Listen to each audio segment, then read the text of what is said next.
How y'all doing? How y'all doing this this evening? Man, we've been going all day. Sadie had a spa day today, so we've been going all day today. Welcome to All Things Pontiac podcast. I appreciate y'all for joining. Not going to be long with you this evening. Just wanted to touch point on a couple things. Do you know? Do you know? So All Things Pontiac podcast came about individuals when we're campaigning and door knocking and then going to different residents and things of that nature. Folks was just coming up with different questions and they were like, can you elaborate on some things on your podcast? And I was like, I think I can.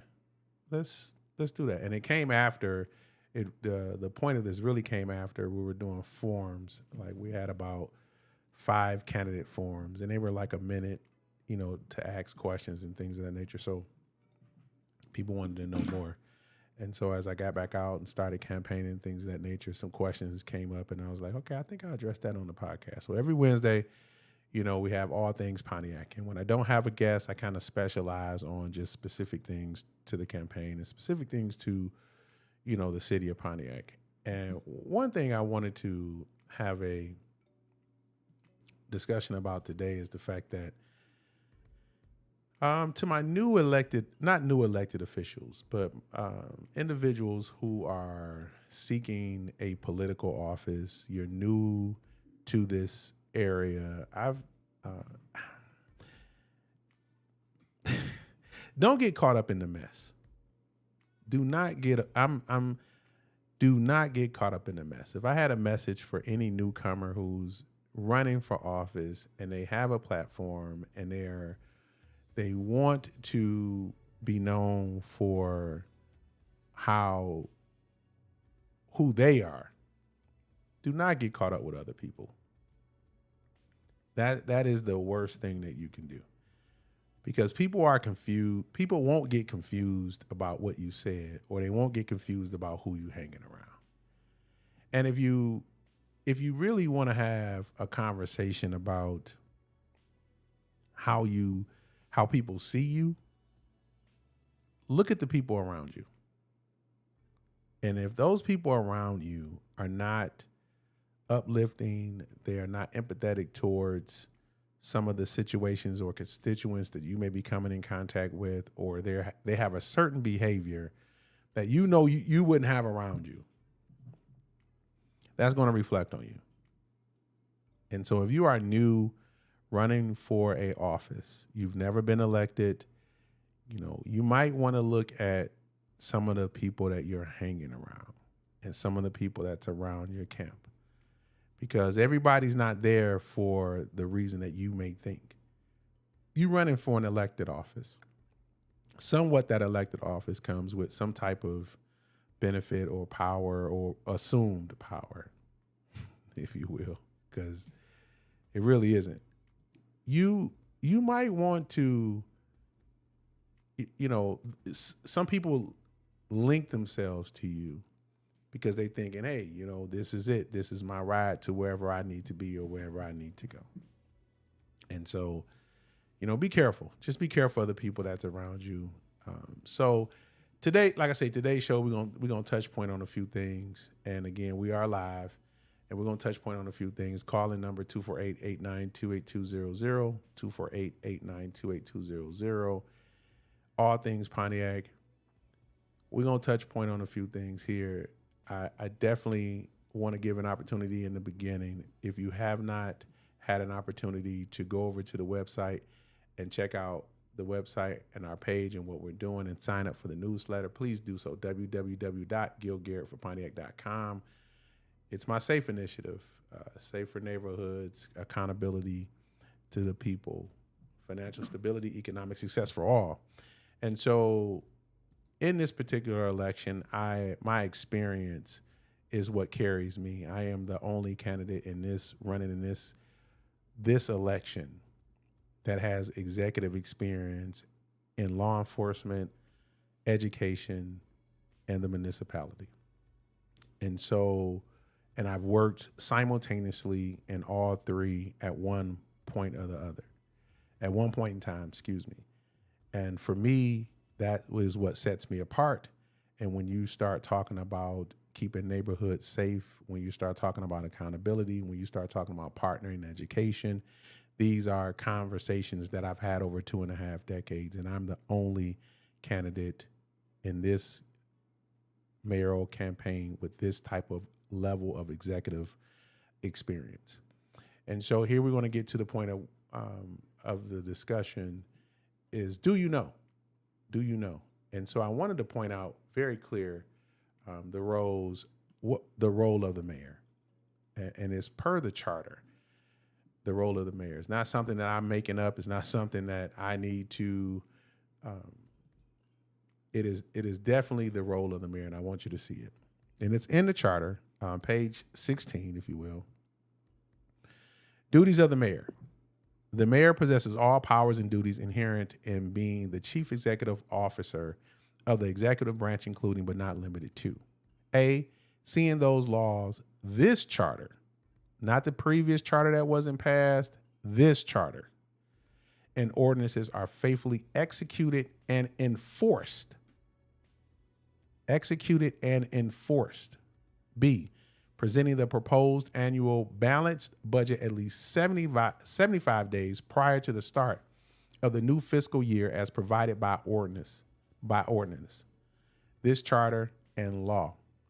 And C, presenting an annual state of the city address, in conjunction with submitting the proposed budget. D, supervising expenditures of all sums appropriated to and the attainment of all objectives established for departments of the executive branch. E, providing monthly regular financial support reports of revenues and expenditures to the legislative branch, which is council. Monthly regular financial reports, monthly, to the legislative branch, which is city council. And quarterly financial statements, meaning the books, provided by independent auditors of the city to the legislative branch. That means our independent auditors in our finance department will, on a quarterly basis, present statements, the physical papers, the statements. And Gil, why did you go over that? Because some people are truly confused who are running for certain offices, are truly confused about what their roles are. And I just wanted to make sure that people clearly understood what their roles are. And the charter is what we use, is the Bible. It is the law when it comes down to the municipality, the charter. And that's not something that could be looked at as if we can play around with it. We can manipulate it. No, the charter says what the charter is. And 4,000 residents said, hey, we agree with the charter, the current charter. That was passed August of 2024, which there are still some things inside of the charter that we need to implement, sadly, but we do. You can find the charter at Pontiac, at the city of Pontiac, pontiac.mi.us. Functions of the clerk. Whatever you're asking for, and what is the roles? What are the rules? What are the things that we can and we cannot do? This charter is the part that spells it out. Now, some people have decided to make up parts in the charter. So these are things questions that I've had to answer, being a part of the Charter Commission. And again, presenting the charter to the city and the residents, and Mr. and Mrs. Pontiac passed it. And so the at-large membership The at-large council seat does not give that person special powers. They don't have any more power than the city council person in a district. They just have responsibility for all of the districts, meaning they're like the backup person. When there's nothing going on, if one council is out, member is out, you can reach out to the at-large member. That at-large member is supposed to know what's going on specifically in all 6 other districts. It doesn't give them special powers. They're elected to be an at-large member, doesn't mean that they're going to be president of the council. That's not what happens. I'm going to read this to you. A council of 7 members is created. The council is the legislative body of the city and possesses such other powers as may be provided by law or this charter.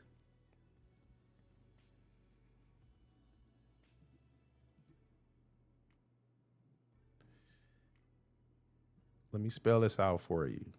And this is out of the charter. The member of each district shall be nominated and elected by the electors of the district. Electors is Mr. and Mrs. Pontiac. Mr. and Mrs. Pontiac elect the council member for that district.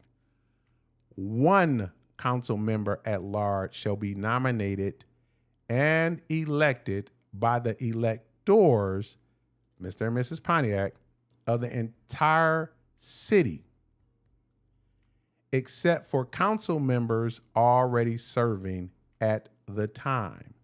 This charter is approved in 2024. So, one council member at large shall be nominated and elected by the electors of the entire city. That's it. That's it. To be eligible for the office of council member for a district, a person must have been a resident of that district in question for 1 year, immediately before the filing deadline for the office. To be eligible for the office of council member at large, a person must have been a resident of the city for 1 year, immediately before the filing deadline of the office. Okay. That's it. That's it. They're not the, you elect me as your at-large member. I am now the president of the council. No.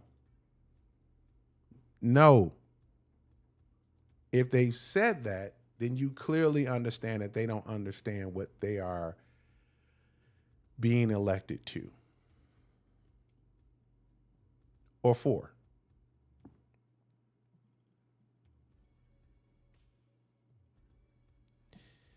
Organizational meeting, which is the first business meeting of the new council. Okay. The organizational meeting, the first business meeting of the first meeting in each new term of the council shall be its organization. The meeting shall be held in the council chambers and shall be presided over by the city clerk or a temporary presiding officer until the council president.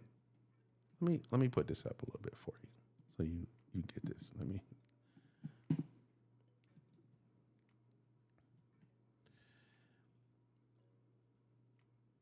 read that again. The meeting shall be held in the council chambers and shall be presided over by the city clerk or a temporary presiding officer until the council president and president pro tem of the council have been selected. The council president shall preside at the meetings of the council. The president pro tem shall perform the duties of the council president during the absence or temporary disability of the council president. Let me read this one more time for you. The meeting shall be held in the council chambers and shall preside over by the city clerk or temporary presiding officer until the council president and president pro tem of the council have been selected. Who are they selected by?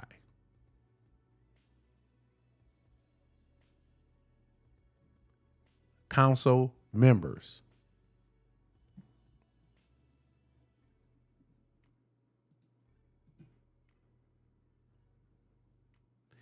The president of the council and the president pro tem is selected by the council members. It's not an automatic if you are at an at-large position. Because you are selected as the at-large person, that you are automatically the president of the council. It's in the charter. You are selected, and that will be done at the organizational meeting. Hope that clarifies any questions that individuals have had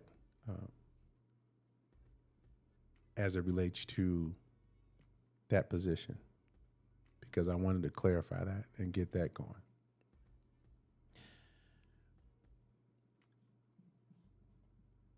There are two.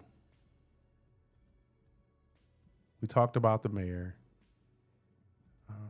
There are two positions.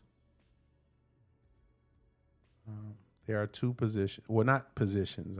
Pardon me. There are two boards that I would have hoped been established by now by the current council, but it looks like we're going to have to immediately upon being elected have to establish these two councils, these two commissions, actually.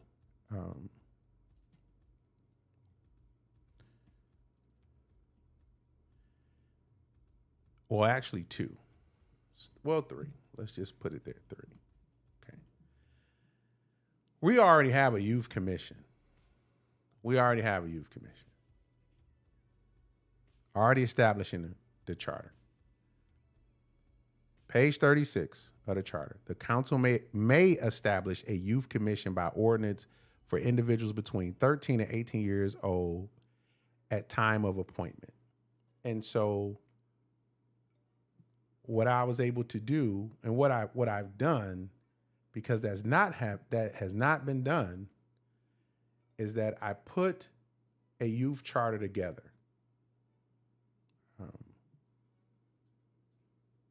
See if I can get them both on the screen at the same time. Probably. Yep, I did.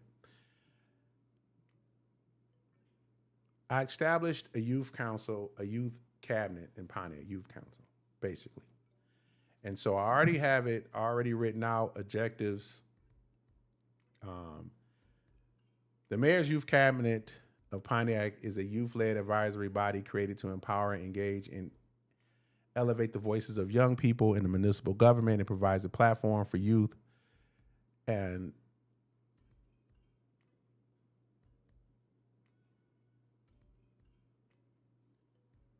it provides a platform for youth to contribute to policy development, civic initiatives, and community solutions, shaping a stronger, safer, and more youth-driven Pontiac. That mission statement can be, we just needed something to start.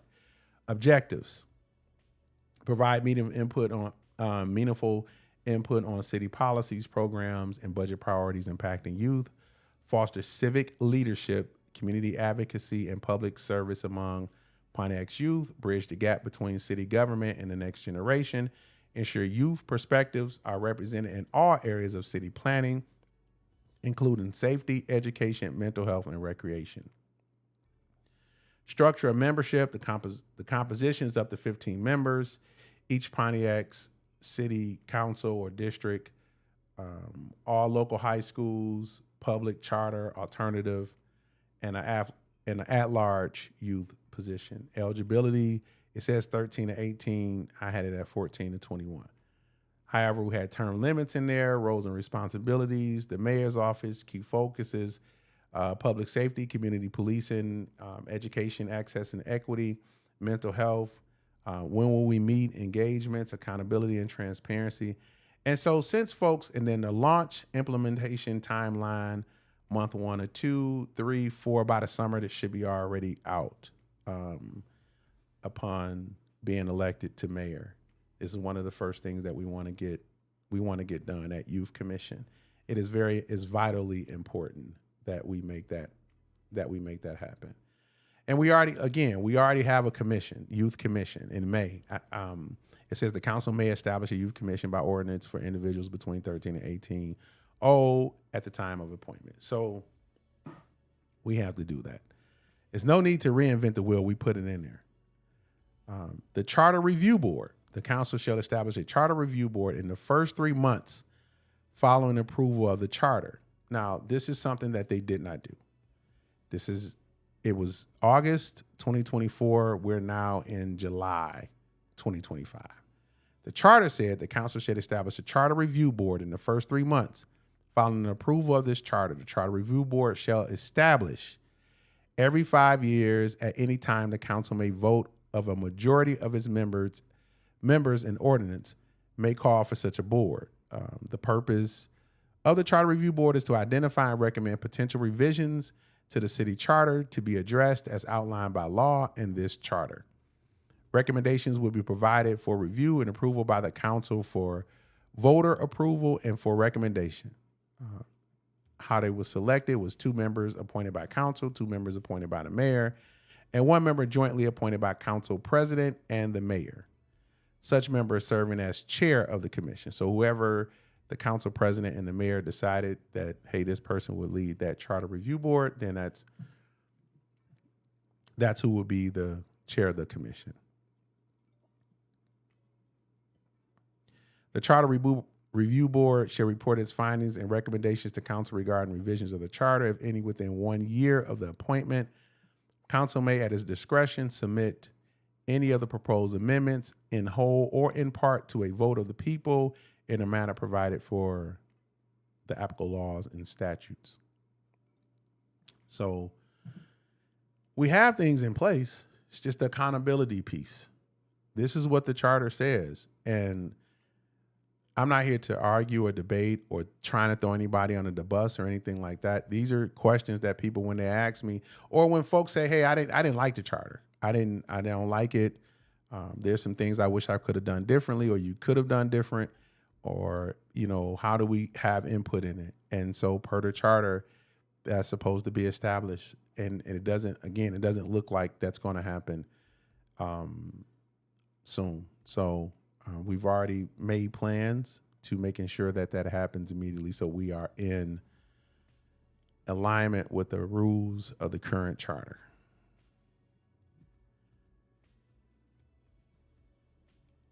It is never my intention to, and I know it's an election season, but it's never my intentions to put throwing people under the bus or things of that nature. And it's crazy that you can't even have a conversation nowadays without people feeling like that or getting their feelings and emotions into something. If something is not done, then you do it. And it's not to be angry or somebody is a bad person. Maybe it should be the priority if that's what it says to charter. We have 2 governing documents that we must lead forward with moving into this new era that we're in. It's the charter, it's the Pontiac master plan. And so those 2 documents for sure, and the budget, is what I've really made myself familiar with. I've studied it. I'm going to continue to study it. And as things progress and I'm watching the movements of this current administration and this current legislative body, I will have a plan to submit to council in order to ask for ordinances to help move the city forward. Period.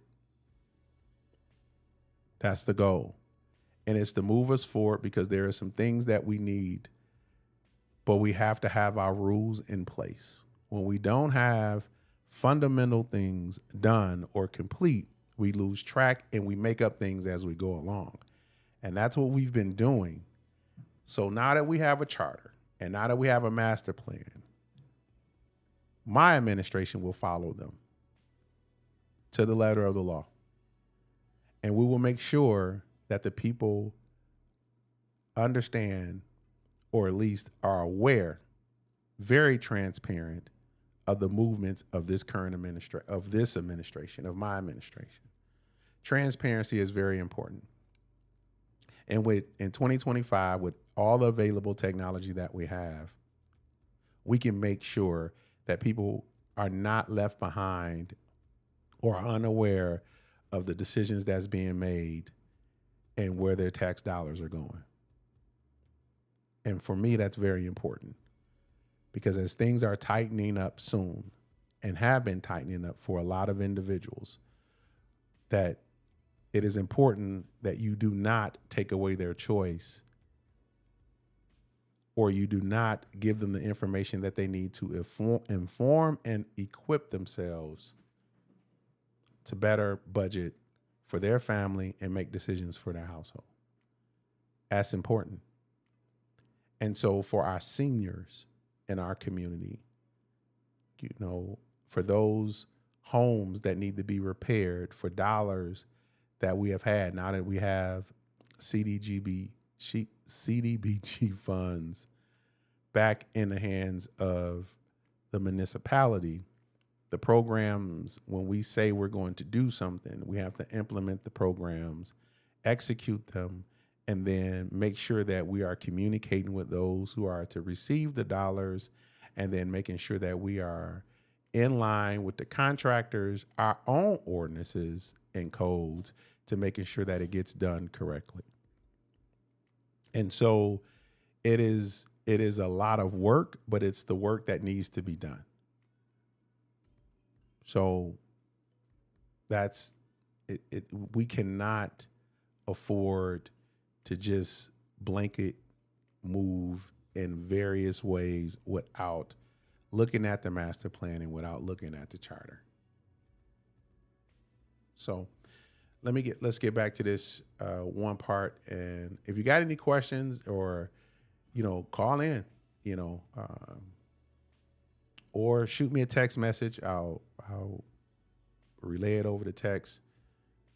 If you got any questions and things of that nature. So every Wednesday we'll be here. Sometimes we'll have a guest. If not, we're going to be discussing and deep diving into it. Well, either guest or not, we're going to keep deep diving into the rules and the regulations and bringing folks up to speed so people understand clearly how their government works. I mean, that's important, and making sure that we do that. Let's get back to this charter. There are pieces in the charter.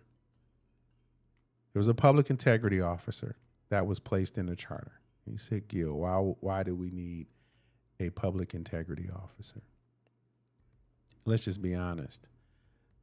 For years, we have had a problem with people and their integrity. And individuals, both businesses and in the municipality, that's been an issue.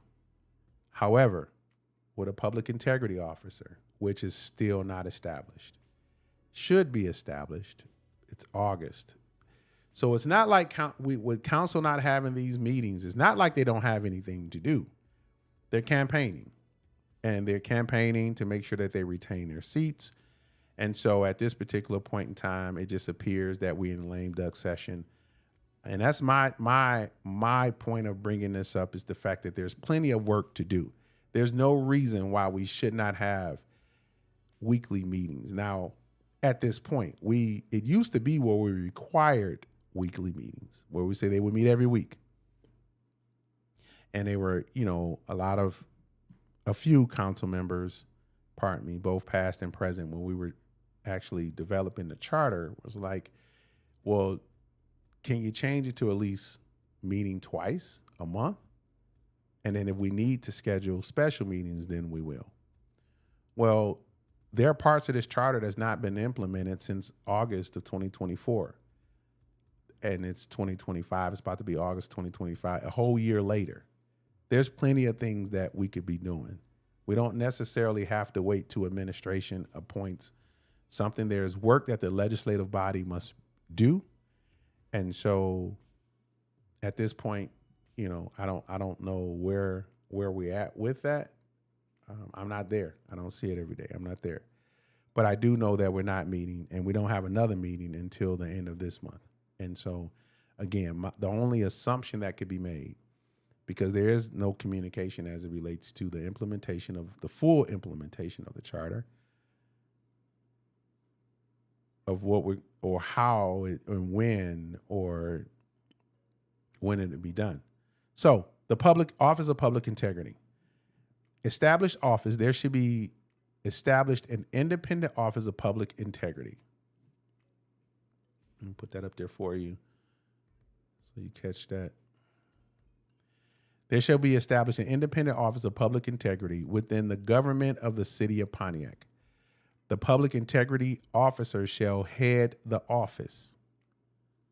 The purpose of the office of public integrity is to ensure honesty and integrity in city government by rooting out waste, abuse, fraud, and corruption.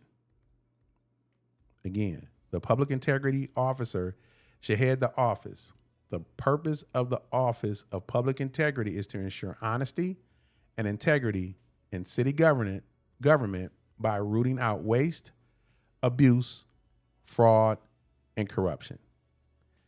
Now, I can pretty much come up with my own rationale of why this office has not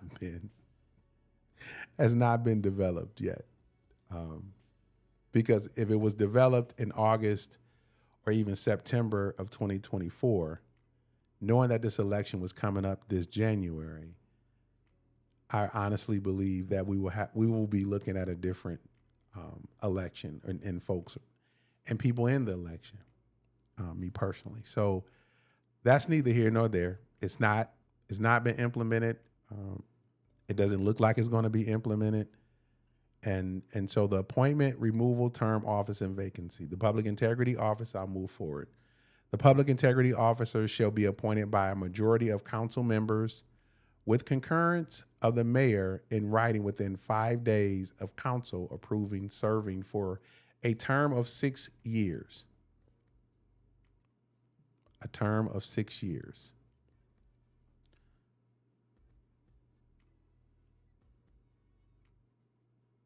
Order qualifications. I've had people ask me about this. The qualifications. The public integrity officer shall be a person who has an associate's degree from an accredited institution of higher learning, has at least 5 years of experience in any combination of the following fields: as a federal, state, or local law enforcement officer, as a federal, state, or local government attorney, including public defender, as a federal state court judge, progressive supervisory experience in an investigative public agency similar to an inspector general or public integrity office, has managed and completed complex investigations involving allegations of fraud, theft, deception, and conspiracy. And then F, has demonstrated the ability to work with local, state, and federal law enforcement agencies and the judiciary. G, related field of experience. So any has at least 5 years of experience in any combination of the following fields. Has an associate degree from an accredited institution of higher learning. An associate degree. Didn't say what the degree had to be in, but at least associate's degree. Okay. Prohibited activities. During his or her term, the public integrity officer may only engage in occupation for profit as approved by the Board of Ethics. Now, that third board that I talked about was that Board of Ethics. The Board of Ethics has yet to be established. So you can't have the public integrity officer without the Board of Ethics. The public integrity officer may not hold any other government office outside the duties of the public integrity officer and shall follow all conflict of interest provisions outlined in this charter.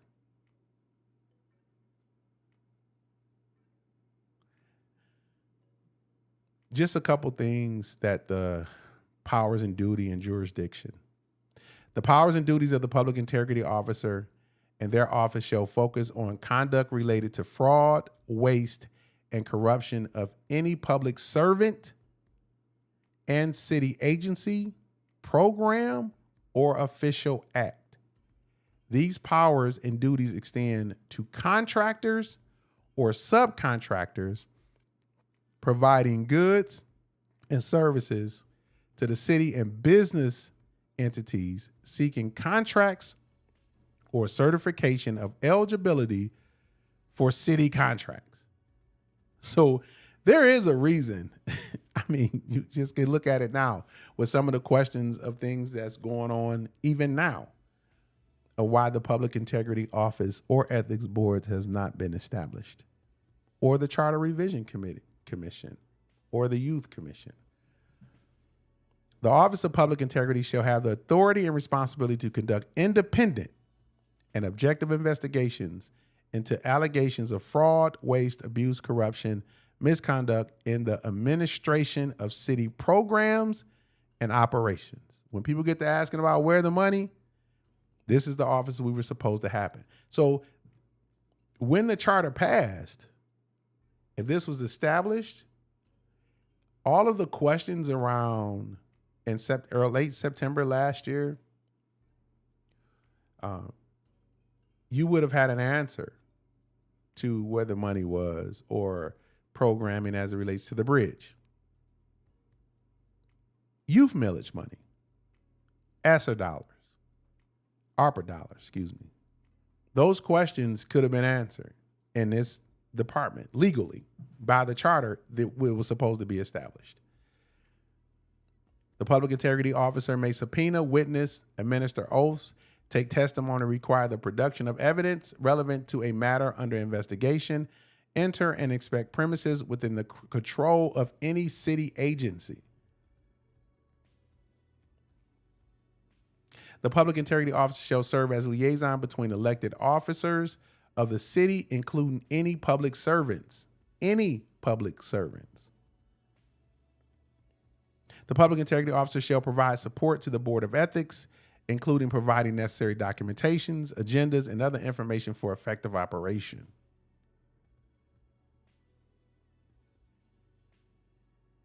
Yeah. And so on, and so on, and so on. Board of Ethics. And then I'll let you get up out of here. Board of Ethics creation and membership. In order to provide an orderly procedure for consideration and review of the issues which may arise concerning questions of standards of conduct for public servants, a Board of Ethics for the city is hereby created. The Board of Ethics shall consist of 5 members. 2 shall be appointed by council, 2 shall be appointed by the mayor, and 1 shall be appointed by the election commission by a 4/5 vote of members serving. Such appointments shall be made after applications are received, reviewed, and interviews conducted.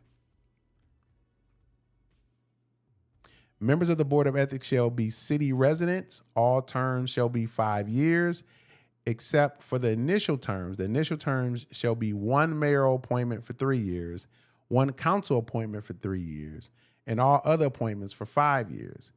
Therefore, all terms shall be for 5 years each. Appointees are eligible to serve additional time until their replacement is confirmed. No person shall serve more than 2 terms.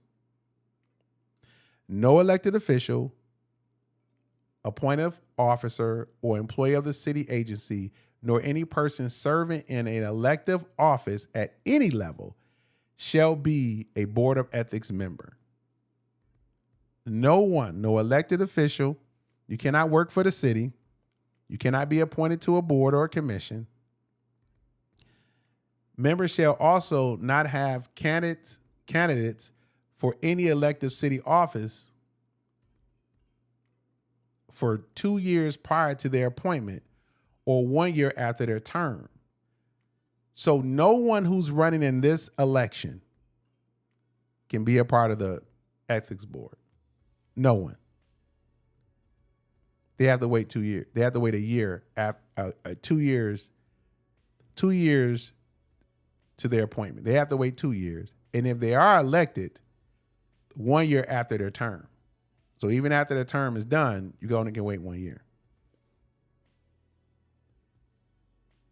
And you cannot hold elective office while serving.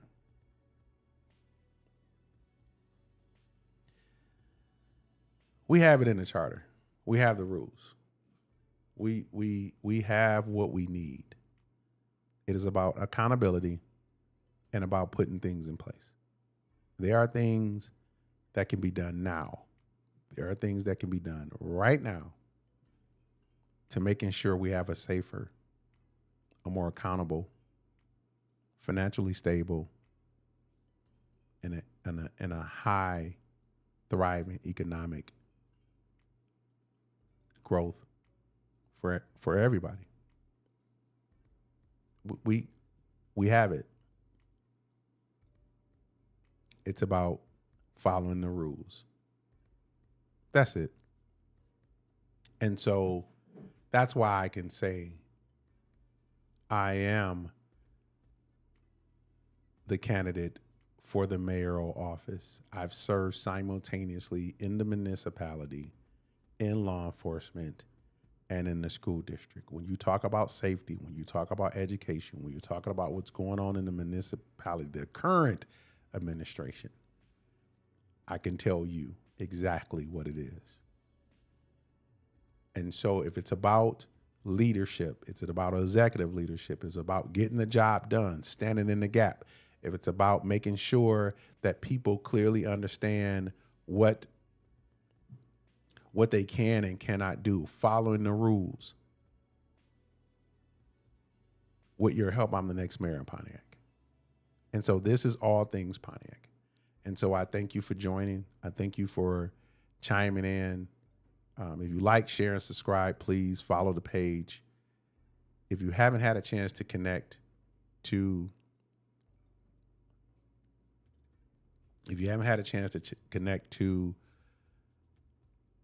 the campaign, please do so. www.gilgarrettforpontiac.com. That's my cell. 248-892-8200 is the direct cell. The next forum that I'll be attending will be on the 22nd. It'll be the Kappa House. The Pontiac Kappas are presenting a candidate forum, just a simple meet and greet. I'll be there on the 22nd.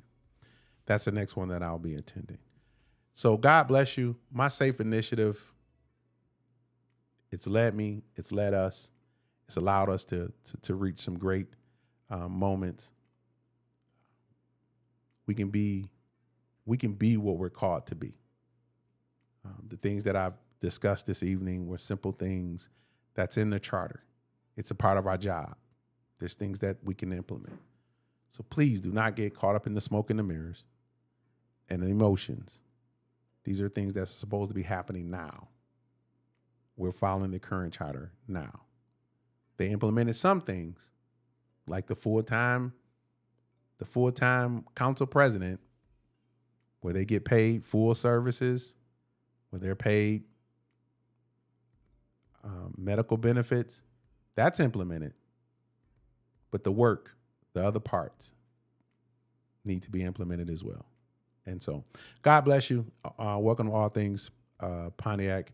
I'll see y'all next week. Special guests. Appreciate you. Thank you for watching. God bless you. You have a good night.